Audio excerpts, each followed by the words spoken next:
It's more proof that physical activity can be enjoyed by anyone. The Living Fit program was started by Ready Enterprises around 2001 and is now run in partnership with the YMCA of Medicine Hat and several community groups.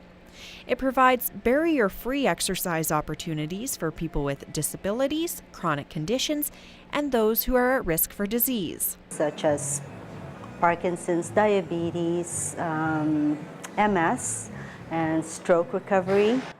Participants range in age from early 20s to late 80s with varying abilities. Living Fit member and now volunteer Ursula Haskell joined the program in 2009.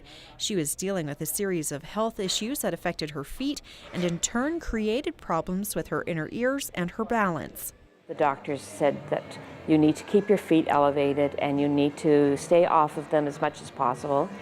But of course, what does that do to you when you're constantly just sitting around? I wanted to get exercise and not lose as little mobility as possible. So Ursula started exercising in the pool, making laps with a buoyancy belt, and then eventually started weight training.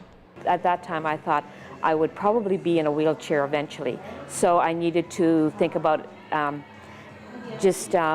strengthening my upper body that when I had to use a wheelchair.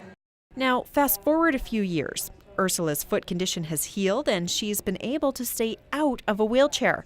She is now working to strengthen her lower body, work on more balance, and keep up with her grandkids. I can't use the treadmill. That doesn't work for me.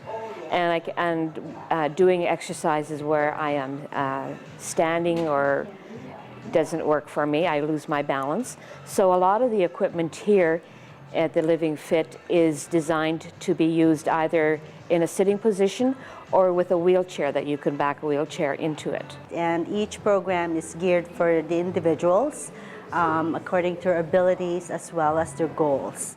My main goal was to keep my mobility, not that my muscles would atrophy to the point that I couldn't do stairs anymore, get up out of a chair or anything like that. While exercising can be a very individual thing, Ursula says there's also an important social aspect. Basically, everyone who is coming to the program is coming because of a reason, because of some health reason.